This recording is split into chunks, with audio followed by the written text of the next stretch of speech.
there any relevance of native speaker norms? That's a question for TEFLologists. Is it better to focus on form or to focus on forms? That's a question for TEFLologists. If you use a textbook, is your classroom authentic, or should your approach be more learner-centric? From feedback to learner autonomy, we'll discuss it all on TEFLology.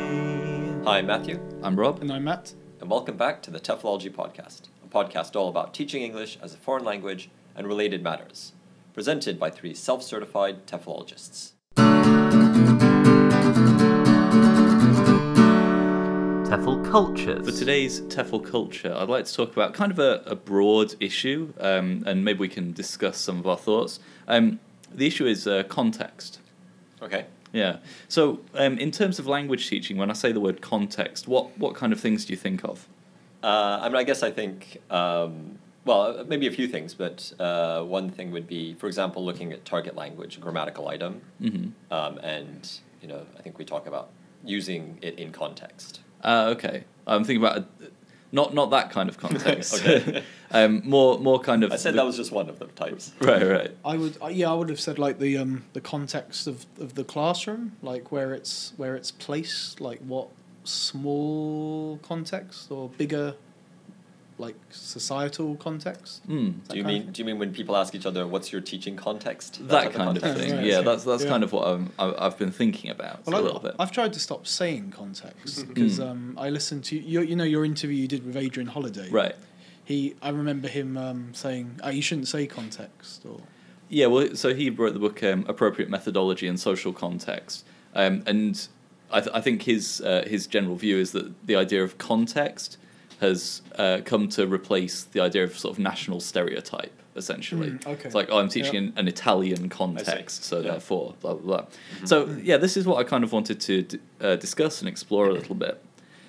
So, different levels of context, right? So first, I remember when I was doing my CELTA, we got kind of advice about teaching in very broad geographical contexts, right? Okay. So, for example, one piece of advice that we were given was, if you go to Eastern Europe, you really have to know your grammar, right?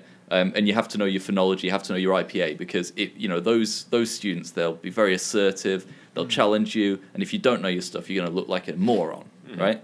Whereas if you go to Asia, those people have such respect for their teachers that, you can't lose control of a class. You can't have a bad lesson in Asia, we were basically told. So, I mean, that's very, very broad, right? Like, not even national, but geographical context. Right, yeah. Have you had that kind of advice in the past? it's the same as you. I got told very early on when I was doing my cert TESOL. I got told that, your teaching style, you're like a busker, and that won't go down well in Japan. So first, what is a busking style, and what does that mean that it won't go down well in Japan? No one's ever picked me up for being a busker. So What did you interpret it to mean? They were like, my teacher said, you seem to have this thing where you do one thing and then you'll do something else and then you'll do that and then you'll do this, kind of like a mixed bag, a grab bag of ideas kind of thing. And they said, can't do that in Japan. And you would do it out on the street. Yeah, with a guitar. Which part of the world would that be an appropriate way to teach? Well, I don't think it even makes any sense, does it? No. I don't know, but that kind of thing. Things won't go well in Japan. Yeah, and what did that mean, that style won't go well in Japan? What were they expecting? Well, I presume they were saying that they want a much more thought-through process to things rather than a kind of a reactive way of teaching. Yeah.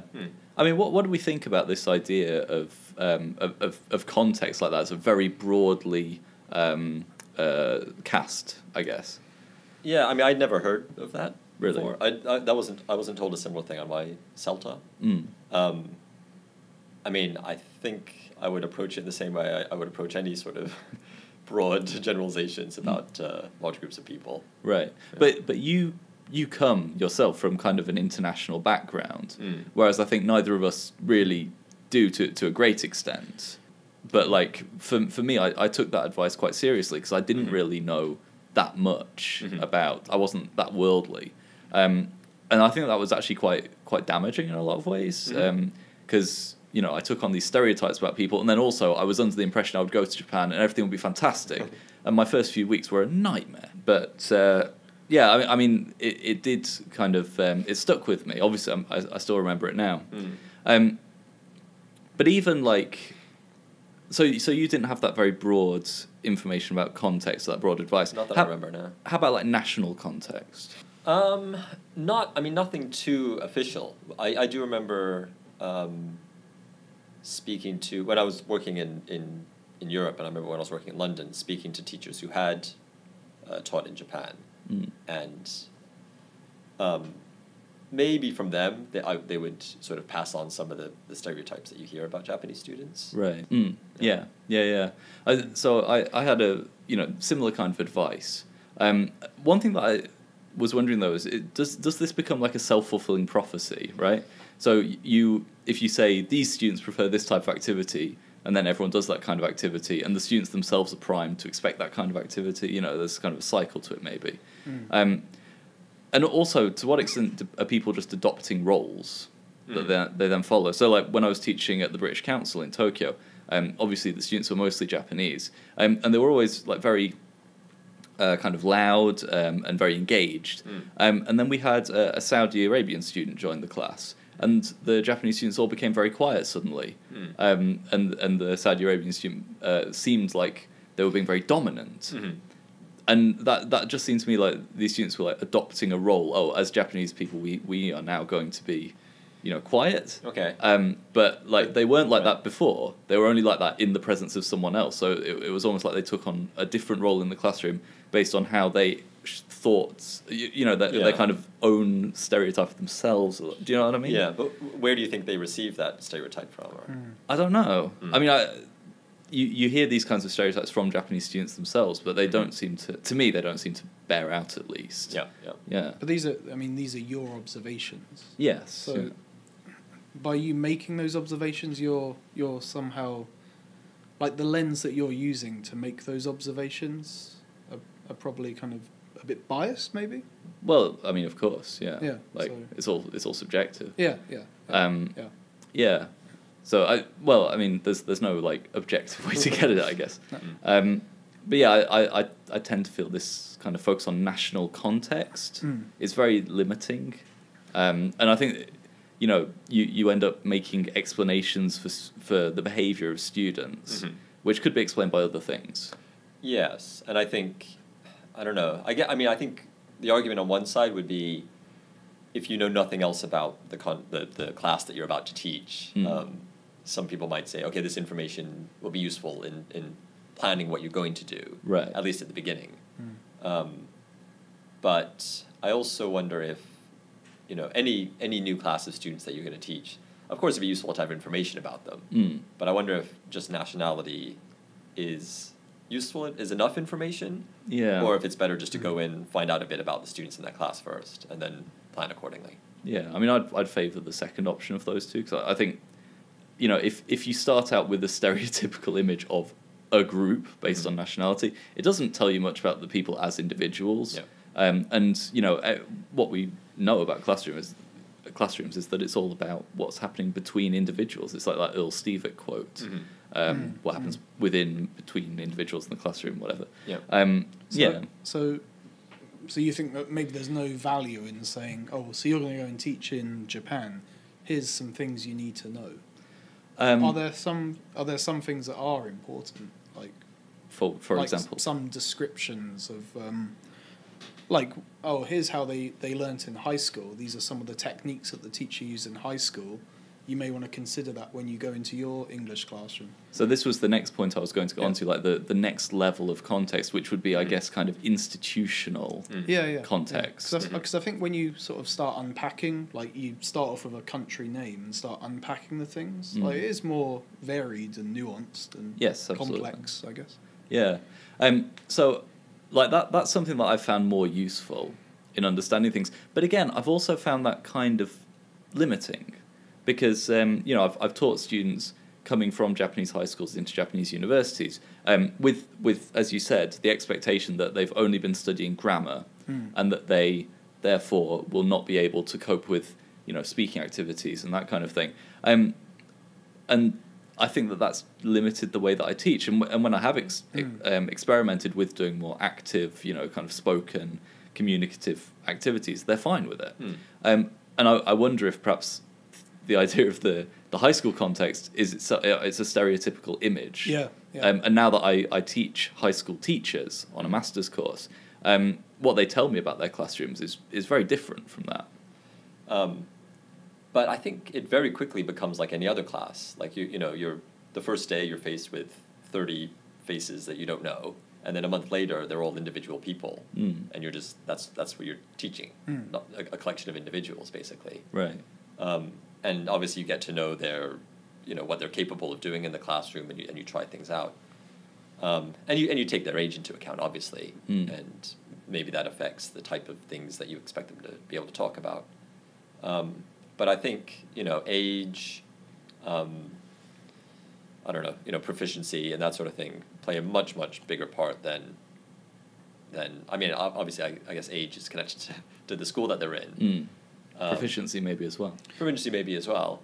There are general moves towards thinking about individual differences, I feel, in research more recently, as people have really started talking about individual differences as a thing to be kind of researched and I've got about. a book on the shelf over there from the 1980s, I think, called Individual Differences. Okay. Yeah. I mean, I imagine, that's a sort of developmental stage that teachers go through is from, teaching the class to focusing more on individual students. So at what point have we just broken it down to just a bunch of individuals? I'd be interested to see how different teachers describe their context, and if there's a longitudinal difference. Yeah. Because a more experienced teacher would arguably say different things to a beginner teacher. So a beginner teacher might say, well, I'm going to Japan, and this is what I've heard about Japan, and this is what I'm going to do in Japan. And a more experienced teacher, maybe who's been in a high school or been around the block for some years, might say different things. I wonder if that would be a worthwhile. Well, I think I think they definitely would. But I wonder how much of that is based on the utility of the concept of context, and how much of it is, how much of it is based on what just them being fed the same ideas of context. Okay. I guess the question I'm asking is, to what extent is talking about context at all at any of these levels a useful thing? Because I think a lot of people would say it is extremely useful. Yeah. And as I've got more experienced, I've become more skeptical of that. Right. Yeah. Yeah. I think it would be interesting to know. I mean, to ask people, what practical differences have you made to your approach? Being aware of the context. Right. But I think it is such a kind of pervasive thing that even people who come to Japan brand new, hear all this stuff about the context, work, teach in high schools for a couple of years, and then leave with those same kind of stereotypes in their mind. You know what I mean? Like, I think it's so ingrained. Yeah. But that also might be because they're just doing what they're, like their class is influenced by their idea of context, which feeds, and then the results come from that and feed back into their idea of what context is. Yeah. Do you think we could ever reach a working definition of what context is? Because I think the term context itself is problematic anyway. I don't know. I think it's impossible to reach a definition of what context is. Well, as we've been saying, there are these different levels of context. I mean, personally, I think we should sort of de-emphasize context and focus more, like you say, on individual differences, right, or more like skills for coming to terms with classrooms and the people in them. I mean, I guess you could break it down in terms of, the context. I guess one definition of context would be the sort of the commonalities among all the students. For example, if you're teaching in a Japanese high school, you could say, okay, all the students live in Japan, and a high percentage of them are probably Japanese. Right. They may all be of a similar age. What would be relevant about the age there?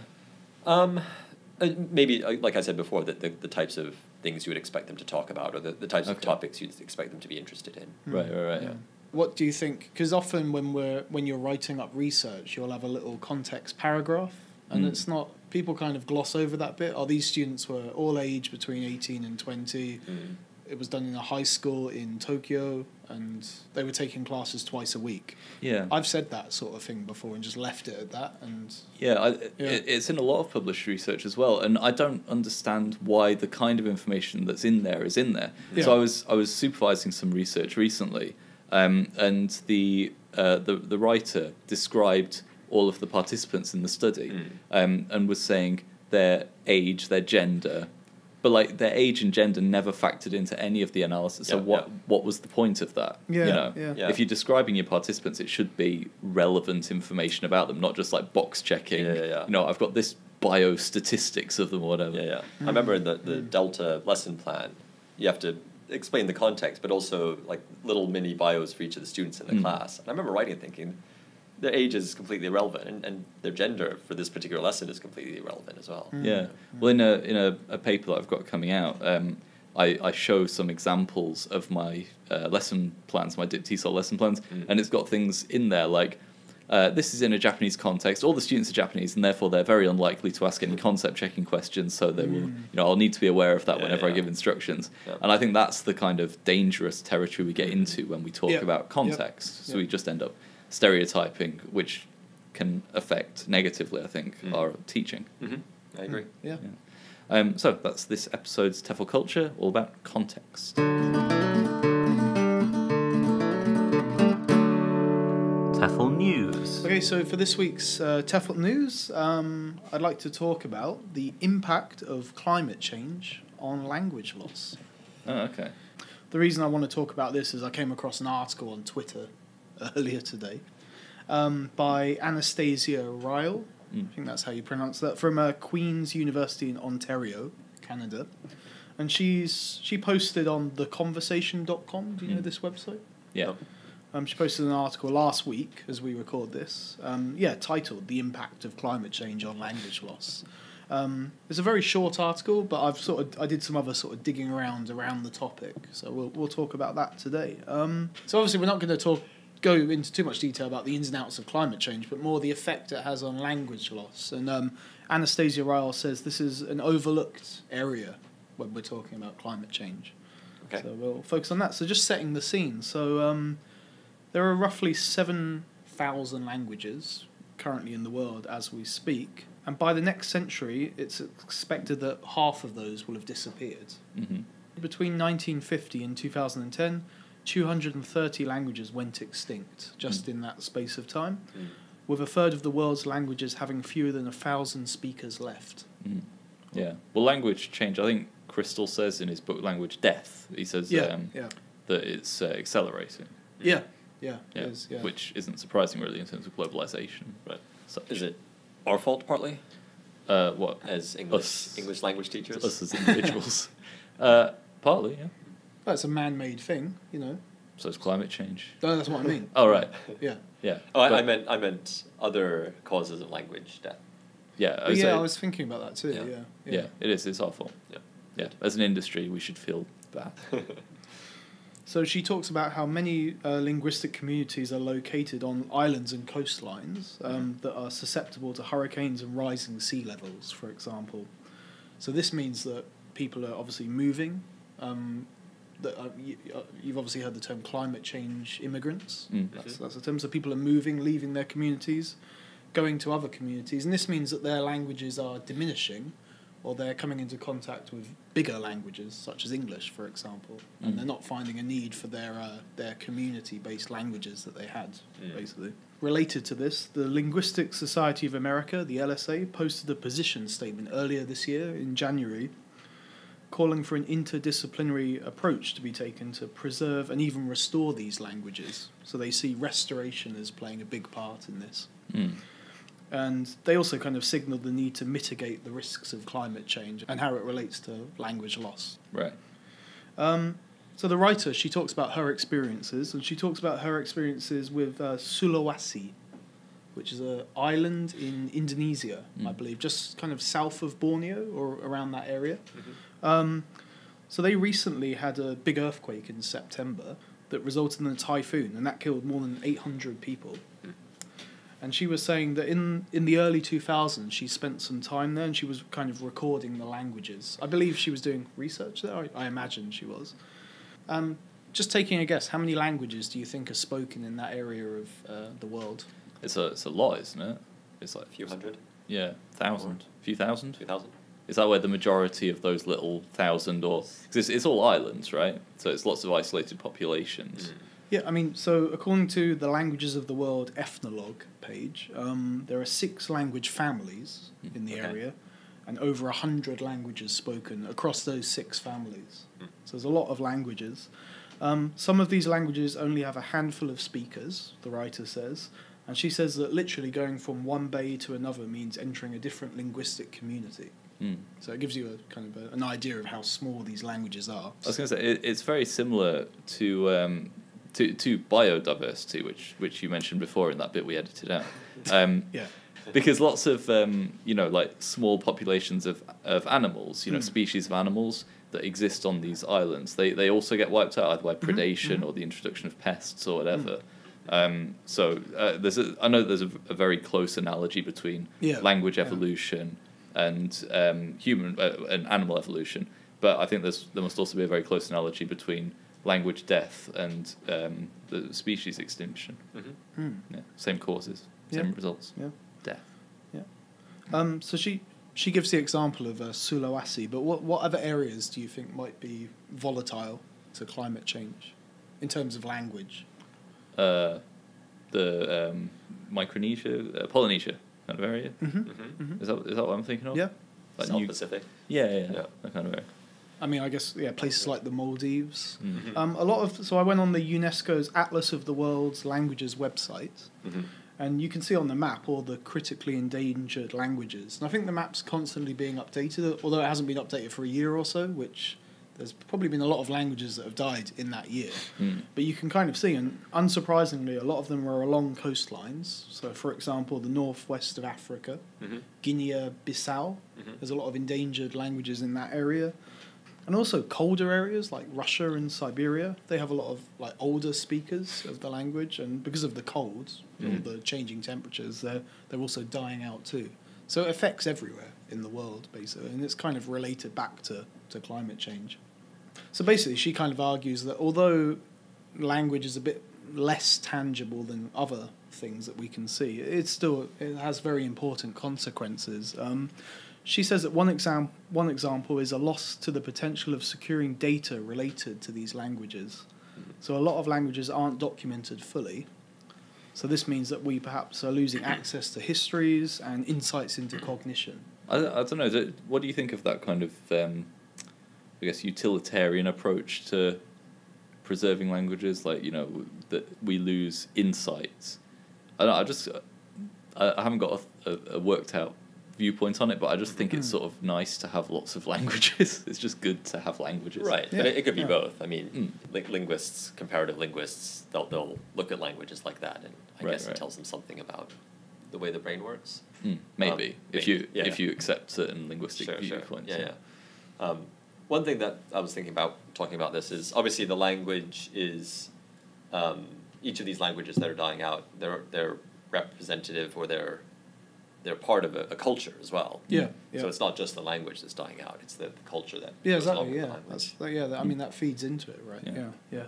So there are initiatives being taken to kind of restore these languages. Do you know of any of these projects that are ongoing? I only know in terms of like Welsh and Cornish and stuff. Okay, yeah. So like more widely speaking, there's Wiki Tongues. You heard of Wiki Tongues? So this is the first public archive of every language in the world. And volunteers are encouraged to send videos in, and they're also compiling word lists and dictionaries from the videos that they're receiving. There's also the National Geographic's Enduring Voices project. So they go into indigenous communities in order to document these languages. I think they've done about 15, they call expeditions so far. And they make use of something called a language hotspots model, which I'm not sure exactly what that is. I guess it's a theoretical kind of model that they use to kind of chart where these languages are at danger, I guess. And then they go in and try and document them. And they've produced videos and dictionaries from their expeditions as well. If you're interested, I'll put a link to these resources in the podcast description. And there's also an openly accessible version of Christopher Dunn's chapter in the Oxford Handbook of Endangered Languages, titled Climate Change and Its Consequence for Cultural and Language Endangerment. And that goes into these issues in a bit more detail. So, yeah, I mean, it kind of made me think. Going back to something that you said earlier, are we involved in language death as well? Well, we're involved in climate change, so yes. No, but I mean, like more as teachers, do you think? Well, I mean, yeah. Yeah, I think so. I mean, if what's contributing to a language dying out is, for example, you know, a group of people have to move from where they live because of rising sea levels or whatever, and they're put into a place where English, because of its status in the world, has become a common language, and they may just find they switch to using English or other languages. Yeah, I mean that's the thing that could be any language. So that's true. That's only an issue because of the global spread of English. Yeah, and we are part of that. But you know, so is everyone. Everyone involved in globalization is part of that. Sure. So you know, you can't put all the blame on just us three in this room. I guess we're talking on a very micro level, like handfuls of speakers in a small coastal community. Yeah. Kind of losing their village basically, and thus losing their language. Yeah. I guess this is what it's kind of focusing on. Yeah. Well, it's made me think. I think climate change is bad now. Another reason to think it's bad. Yeah, this is the tipping point. This is where we decide enough's enough. Up until now, I was all the other stuff. I was like, yeah. You know, I think it is a bit of a minority issue, I guess. Like thinking about language. Well, I think the more people who can realise the effect climate change will have on their little their little bit of turf. Yeah. The more people might be actually motivated to do something about it before the world goes on fire. Do you think that's the best way to come at the problem? Thinking more locally. I think the best way would probably be to elect people and do something about it, and follow the advice of all the experts, and you know, it's very hard to understand the mindset of somebody who thinks. I guess it's just short-term thinking, or greed. It's really hard to understand why somebody would choose to ignore the evidence and think, no, we'll just do what's good. What's going to be good for my country in the next 10 years, I can kind of understand, at the moment there's the riots in France because of the fuel increase, or the fuel tax increase, which is because Macron wants to try to move towards renewable energy. And I can understand people are frustrated with that, but what that means, I guess, is that there should be something in place to mitigate those effects. You know, if you work in those industries, then there's support for you to transfer to a renewable industry. I don't know. Yeah, but shouldn't there also be an understanding that to actually make the change to combat climate change means people sacrifice things? Yes, there should be. But again, if in a lot of the world, people are already sacrificing a lot, but and the people who are making the top-down decisions are not sacrificing. Well, exactly. Anything. That's my point. Yeah. Yeah, perhaps we'll end it there. So that's this week's TEFL news. Thinking about how climate change affects language loss.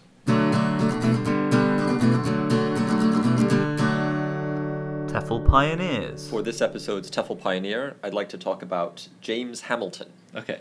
So he was born in 1769. I believe he was Irish, although I've also read somewhere that he was English. Okay. Could have been both. Could have been both. You're right. Dual citizenship. Yep. Is that important? Is based on the context of where he's from? Is that essential? The specific context isn't important, but the fact that maybe... I don't think we should talk about context. The fact that it's not clear where he is from might be important. Okay. So he was a businessman, it seemed, first of all, and then he went to Hamburg in Germany to work as a merchant. And while he was there, he wanted to learn German, as you can imagine, and so he was recommended to find somebody called I don't know exactly if this is part of the name or just the title, but he's referred to as General d'Angely, a French émigré, apparently. Okay. And this man, this general, was Hamilton's German teacher, and Hamilton learned German from him very successfully, and described what he called a miracle of how to learn languages. And he named it the Hamiltonian system. Right. Even though he admits it was learned from this d'Angely. So what he did with the system is he moved to the USA, to New York. His original plan was to, I think, make and sell potash. What's that? It's a type of mineral, apparently. Okay, Yeah. what was it used for? Do you know? Well, it comes from potassium. Yeah. So I see. Okay. They've added a sort It of was- a folksy spin. Yeah, it's probably one of those things that was used for everything back in the day and then found to be highly poisonous or something. Yeah. Anyway, he was all set to go, set up his potash empire when he had a change of heart for some reason. It's not clear why. He returned to New York and started teaching languages using what he called the Hamiltonian system. Okay. So the system, I think the way he described the system, or the way that it's sometimes referred to in current history of language teaching papers or things I've read online, is that what was sort of novel about it was at the time he wanted to dispense with the use of grammar or dictionary. He wanted to focus on speaking, on the spoken word, which we've seen will come into play soon in the history of language teaching. But he had a slightly unusual method for doing so. Okay. Basically, he did what they called, or I'm not sure if he called it or it was called it later, but interlineal translation. What do you think interlineal translation? Is it where they say a word and you respond with a translation and they say the next thing and you respond with a translation? I think even that would be better. So again, there's no writing. So basically what he believed in was word-for-word translation. Okay. And he would use a few different texts, but the one he seemed to like the most was the Gospel of St. John. So he used it to teach a bunch of different languages, French, Latin, German. But basically to the students, he would read out a text, and he would read the version in the original language, and then a word, and then he would say the translation of that word in English. Next word in the original language, next word translation of English. Right. So I guess that's interlineal then, in that sense. In that sense. So I can Not interlingual. Yeah. Interlingual. Yeah, interlingual too. Yeah. But I guess putting the translation in between each word. Right. So I can give you an example. So Yeah. before you do, so Yeah. he did this so he literally said it in English and then said it in another language, Yes. all mixed in together. Yes. One word at a One time. word at a time. So he did this? That'd be He did annoying. this. He did this? Apparently. And students came and paid? And students came and paid. Well, perhaps. Yeah. So the idea was that there's a quote from, I'm not sure what, but there's a quote from a book describing this process. And it says the teacher forms a class 8, 10, 20, or 100. It doesn't matter how many students. So you're basically just talking to a large group of people. It's crazy English. There's an element of that too. So I'll give you an example. So this is the first verse of the Gospel of John, I guess. So the teacher would recite in a loud, articulate voice, in principio, in beginning, verbum, word, erat, was, et, and, verbum, word, erat, was, apud, at, deum, God, et, and, verbum, word, etc. Probably slower than that, and probably, kind of emphasizing or making clear the different languages. So the teacher would do that a couple of times, and then... so word is verbum. Apparently. I just learned that. Well, there you go. I imagine It works. I imagine this would work Eureka. if they had two people on different. They didn't have microphones back then, Yeah. or speakers. But you could have two different people with very distinct, different voices doing it in kind of like choral, kind of call and response type kind of thing. You have English and then Latin, and then goes back and forwards. Yeah. That'd be quite nice. It's quite It's relaxing. like a kind of dueling banjos type situation. Yeah. So the teacher would do this maybe a couple times, and then choose a student that they thought was capable of doing it to then do it. I'm not sure if they were reading it or just from memory. And then that student would do it, and then they'd pick a few other students to do it, and then they'd move on to the second verse, and that was the whole lesson. So after about 10 lessons of this, 10 lessons of just this, then the teaching of grammar is introduced, and I guess they use the text that they've recited many times to start looking at grammar. Hamilton had a series of sort of principles that he'd like to follow. So the first principle was that the teacher should teach instead of ordering to learn. Okay. I wasn't clear what ordering to learn meant. Apparently, ordering to learn is this idea where you let the student kind of figure it out for themselves. But that's not what Hamilton wanted. He wanted the teacher to tell them. So it's kind of the reverse of the current move towards more progressive education, right? Yes. Well, apparently what he was doing was the reverse of what was understood to be good education at the time. Right. And so what was understood to be good at the time was giving people tasks and letting them work it out for themselves, which Yes. is what we're now currently moving towards. Yes. But Hamilton thought that wasn't the right way. Right. He thought that maybe the teacher should be more it should be more top down, basically. Another principle is maybe as we looked at from the examples before, the student should be taught to translate at once. So translation is the sort of starting point. I guess what's interesting is it's not grammar translation necessarily, because they're not translating by breaking down how the sentence is constructed. His point was basically that all words have only one meaning, Right. and that you can therefore find a direct translation into any other language. That's not true. That's not true, even though that was his third principle. And fourth, as it happens. Well, they had the same principle twice. Well, yeah, the third was the interlineal thing. Right. Yeah. And the fourth was that there's one meaning only. He needs a copy of Teaching by Principles. Yeah. That's what he needs. The fifth principle referred to pronunciation. He basically felt that all languages have very similar or the same sounds. When he talked about the difference between French and English pronunciation, he thought French only had one vowel that was different, so he would repeat that a few times. All the consonants were the same. What was the vowel that was different? U. Different from what? From an English vowel sound. Well, French has a U and a U. Oh, it's the U that doesn't I guess exist. it's the U, yeah. U. But there are What many, about if there you are go, many "Ugh"? others. There are many others. Yes, Yeah, I know. yeah. Well, I agree, but yeah. Not for But not for Hamilton. right. So after his work in the United States, where he traveled extensively and he taught many highly respected people, including ministers, members of highest establishments, etc., he decided to move to London somewhere in the year 1823. And obviously he wanted to spread the miracle of the Hamiltonian method to the British people. Soon after he arrived, there was a pamphlet published called An Exposure of the Fallacies of the Hamiltonian System, in which they described him as a cunning, oily rogue. Often described that way. So that was written by, there was a Mr. J.H. Hartnell, who seemed to have really taken a dislike to Hamilton. He would go to Hamilton's lectures and just make a pest of himself by heckling. I like this guy. Like the cut of his jib. If he heckled, would Hamilton have to then translate it back? Yeah. That's a teachable moment. yeah. A lot of the information I found about Hamilton is from an 1896 edition of something called the Gentleman's Magazine. Right. And it's funny, the writer begins the article lamenting the fact that children nowadays, the writer's writing about 60 years after the Hamiltonian craze, so-called craze, passed, and lamenting the fact that... Very much like the writer of John's Gospel. Right.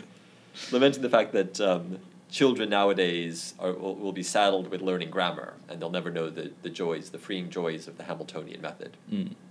But the writer of this article also hints, and maybe not trying to be too explicit, but to me it comes across quite explicit, that Hamilton had no success whatsoever in the USA. That a lot of the things that he's said to do, that even appear on his Wikipedia page, to be honest, that say he went to the USA, he taught all these students, he taught hundreds of students at a time. I don't think it ever happened. I think he went to London. I think he failed in the United States. Went to London to try and set himself up there with all these stories of his great success, but also failed there. I think that kind of thing happened a lot. I think like L. Ron Hubbard did a similar kind of thing, like failed at loads of stuff and then built a mythology around himself, like taking each failure and exaggerating it into a huge success, you know? Yeah. It's probably a similar kind of thing. Yeah. So I'd like to put forward Hamilton as a pioneer, not in a positive sense, but of maybe some of the... I think he's a pioneer in the sense that nowadays we still see these language learning methods sold to people, and they're always too good to be true, basically. Right. Hamilton, he described his method as a miracle, and within, I can't remember, 20 lessons or whatever, you'd be fluent in French. But as we know, it doesn't work that way. Yeah. Does that separate him from someone like Guan? Because he also had like very exaggerated claims for the success of his method, but he also seemed to believe it. I think that might be a key difference. I really don't know, but I imagine Hamilton didn't really believe in this method. He may have experienced it in Hamburg, like he said he did, and it may have even worked for him, possibly. He might have been one of those types of language learners. But I can't imagine that when he actually applied it to students that he found positive results. And I don't know, something about his background and something about his self-promotion makes me think that he knew it was a money-making venture. Yeah. So are we taking a stand on Hamilton? What was his first name? James. James Hamilton. I think we can, if you want to make it an official TEFLology stance. Yeah. The only thing I would say is that there does exist on the internet. We don't have many, do we? There does exist on the internet the James Hamilton Society, I think it's called, which is two people, as far as I can tell, who are still putting this forward method as a viable language learning method. Really? Let's interview them. Okay. I think they would be very interesting. What's also interesting is that I think any idea that somebody throws out there, regardless of its efficacy, it'll get picked up by somebody and it'll carry on. So the Hamiltonian method lives on. Yeah. So that was this episode's TEFL Pioneer. Maybe not our usual type of pioneer, but a part of language learning history nonetheless.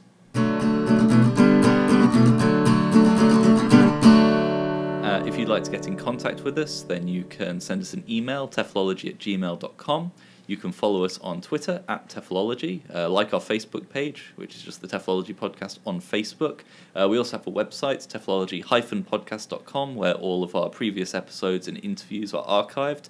And if you'd like to support the show, then there are a few ways you can do that. Perhaps most directly, you could buy a copy of our book, which is available in ebook or paperback forms from Amazon. You can follow the links on our website. And also just a like and a review on iTunes or your podcast listening platform of choice would help the show out a lot. It moves us up through the rankings and so on. So, yeah, we'd very much appreciate that. So, it's goodbye from me. It's goodbye from me. Goodbye.